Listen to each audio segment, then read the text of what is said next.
If it were anyone else outside those gates, I might have hoped for a private audience, but this is Stannis Baratheon. I'd have a better chance of seducing his horse. Have I shocked you, little dove? Tears aren't a woman's only weapon. The best one's between your legs. Learn how to use it. Drink. At the center of this stifling, fear-soaked refuge stand two queens, one reigning, one in waiting. Cersei Lannister, the proud, powerful queen regent, now reduced to a spectator, numbing her terror and rage with goblet after goblet of wine. And Sansa Stark, the captive northern princess, clinging desperately to the tattered remnants of her childhood dreams, seeking solace in prayer and the performance of courtly grace. To understand the depth of Cersei's cynicism and the impact of her words on Sansa, we must first appreciate the environment where this psychological duel takes place. As always, we need some context. Maegor's Holdfast is meant to be the safest place in the Red Keep, a fortress within a fortress. But tonight it feels more like a beautifully decorated tomb. The highborn ladies are gathered, dressed in their finery, attempting to maintain an air of normalcy, while the sounds of battle echo outside. Yet the fear is palpable. They are trapped, utterly dependent on the men fighting and perhaps dying just beyond the walls. Cersei Lannister, ostensibly their protector and hostess, embodies this tension. She is the queen regent, a woman who wields immense political power, yet here she is, confined, unable to influence the battle's outcome. Into this volatile mix steps Sansa Stark. Still a hostage, still clinging to the belief that courtesy and prayer are her best defenses, she tries to navigate the terrifying reality through the lens of the fairy tale worldview she learned from songs and stories. She believes in heroes, in divine mercy, and in the power of love. Concepts that are about to be systematically destroyed by the drunken, terrified queen. The interaction begins with Cersei summoning Sansa. Sansa? I was wondering where our little dove had flown. You look pale, child. Is your red flower still blooming? Yes. Fitting, isn't it? The men will bleed out there and you will bleed in here. Cersei immediately draws a stark, visceral parallel between the violence of the battlefield and the biological reality of womanhood. She reduces both war and menstruation to bleeding, stripping away any notion of glory or sanctity. She forces wine on Sansa, dismissing her polite refusal. Poor Lady Sansa some wine. I'm not thirsty, Your Grace. So, I didn't offer you water. This small act establishes Cersei's dominance and foreshadows the harsh lessons to come.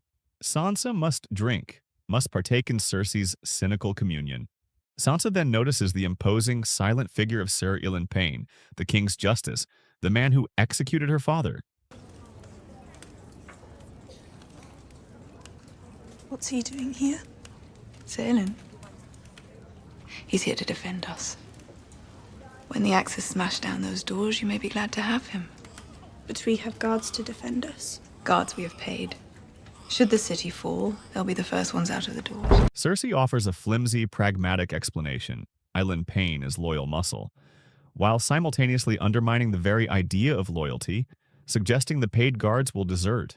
This duality, and offering a surface reason while hinting at a darker truth, is classic Cersei. She then immediately demonstrates the real purpose of fear and governance. When a guard reports catching servants trying to flee, Cersei's order is swift and brutal. As the sounds of battle presumably intensify, Sansa instinctively turns to her faith, the bedrock of her fairy tale worldview. Sansa, come here, little dove.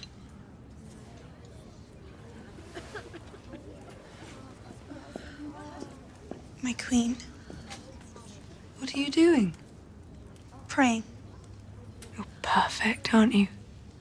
Praying. What are you praying for? For the gods to have mercy on us all.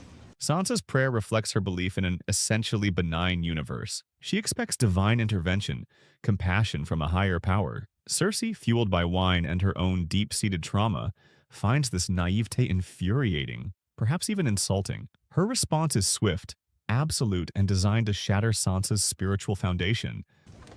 Oh. On all of us. Yes, Your Grace. Even me. Of course, Your Grace.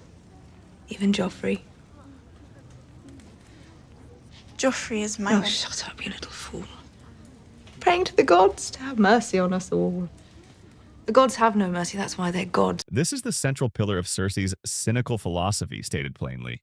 She immediately follows it by grounding this belief in her own childhood trauma, recounting the story of praying for her mother's return after her death. My father told me that when he caught me praying. My mother had just died, you see. I didn't really understand the concept of death, the finality of it. I thought that if I prayed very, very hard, the gods would return my mother to me. I was 4. Your father doesn't believe in the gods. He believes in them, he just doesn't like them very much. This anecdote is crucial. It reveals that Cersei's cynicism isn't arbitrary. It's a learned response to profound loss and unanswered prayers.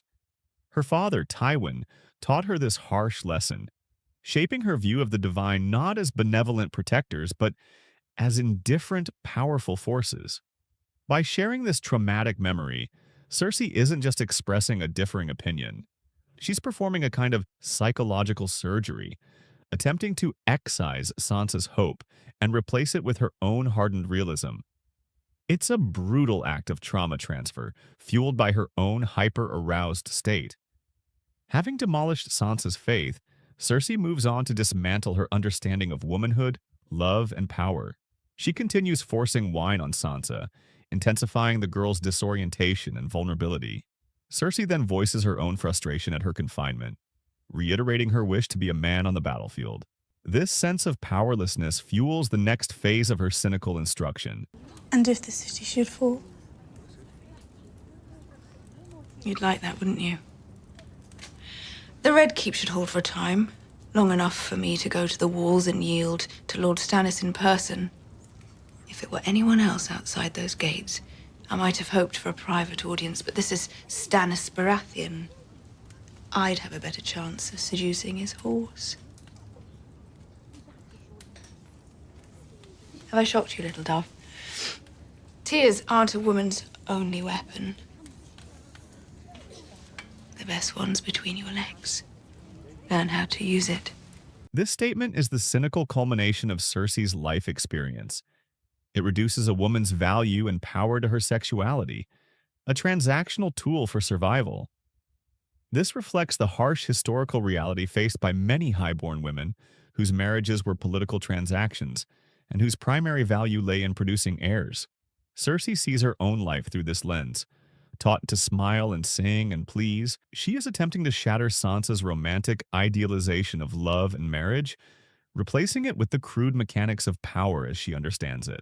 She immediately follows this with a stark warning about the reality of a sacked city, forcing Sansa to confront the visceral horror that awaits them if the battle is lost. Do you have any notion of what happens when a city is sacked?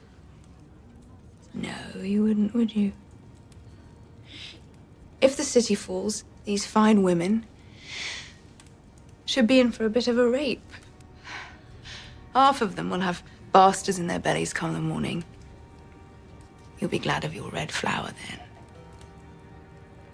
When a man's blood is up, anything with tits looks good. A precious thing like you will look very, very good. A slice of cake just waiting to be eaten.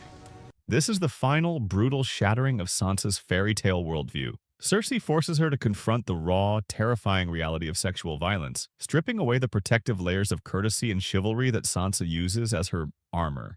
This isn't just advice, it's a deliberate act of psychological violence, likely driven by Cersei's own terror and hyper-arousal. By forcing Sansa to envision this horror, Cersei externalizes her own fear, a common trauma response. She is destroying Sansa's innocence to validate her own cynical, battle-hardened perspective. When we were young, Jamie and I, we looked so much alike, even our father couldn't tell us apart. I could never understand why they treated us differently. Jamie was taught to fight with sword and lance and mace, and I was taught to smile and sing and please. He was heir to Casterly Rock, and I was sold to some stranger like a horse to be ridden whenever he desired. This monologue is a raw expression of Cersei's deep-seated resentment and sense of injustice. Identical in appearance, their paths diverge solely based on gender. He was groomed for power, inheritance, and martial glory. She was groomed for submission and strategic marriage. The phrase, sold to some stranger like a horse, is particularly brutal, conveying her feeling of being objectified, a mere commodity in the dynastic games played by men like her father. This experience directly informs her cynical view of marriage as a transaction devoid of romance. A stark contrast to Sansa's dream of becoming Joffrey's queen. It reinforces her feeling of powerlessness, a core element of her trauma response, which is currently being amplified by her confinement during the siege. By sharing this, she is implicitly teaching Sansa that a woman's life, even a queen's, is defined by these limitations, and that mastering the few weapons available, like the one between your legs, is essential for navigating a world that treats them as property. Sansa, still attempting to reconcile Cersei's bitterness with her own idealized image, offers a weak counterpoint. You were Robert's queen. And you will be Joffrey's. Enjoy. Cersei's dismissive reply serves as the final nail in the coffin of Sansa's romantic dreams. It implies that the title of queen is no shield against the harsh realities Cersei has just described. It is merely a different kind of cage. Cersei immediately follows this with a stark warning about the reality of a sacked city, forcing Sansa to confront the visceral horror that awaits them if the battle is lost. With Lancel dispatched, Cersei turns back to Sansa, her mask of cynical control finally falling away to reveal pure, cold fear. When I told you about Sir Ilyn earlier, I lied. Do you want to hear the truth? Do you want to know why he's really here? He's here for us. Stannis may take the city, he may take the throne, but he will not take us alive. This is the horrifying truth beneath all the cynical pronouncements. Sir Ilyn isn't there to protect them from Stannis. He's there to execute them before Stannis can reach them. Cersei's ultimate plan, fueled by her terror of capture and likely rape or execution, is murder-suicide for the highborn women, carried out by the royal executioner. The cynical lessons were not just talk. They were the prelude to a final, desperate act born of utter powerlessness. The scenes in Maegor's Holdfast are a harrowing psychological crucible. Cersei, stripped of her agency and drowning her fear in wine, becomes a conduit for brutal, trauma-informed wisdom. She weaponizes her own pain and cynicism to systematically dismantle Sansa Stark's naive worldview. She attacks Sansa's faith, revealing a universe devoid of divine mercy. She mocks her romantic ideals, reducing love to weakness and a woman's power to her sexuality. And finally, she forces her to confront the raw, terrifying reality of violence, rape, and death. Sansa enters the Holdfast clinging to courtesy and prayer as her armor. She leaves having been told that her only true weapon lies between her legs and that her only guaranteed protection is a swift execution before the enemy arrives. Cersei, in her traumatized state, believes she is arming Sansa for the real world, but in doing so, she shatters the girl's inner map, replacing the hope of the fairy tale with the cold, hard certainty of the nightmare. The little dove is being forcibly remade in the queen's own cynical, damaged image. The battle outside may determine who sits the Iron Throne, but the battle inside Maegor's Holdfast determines the death of innocence.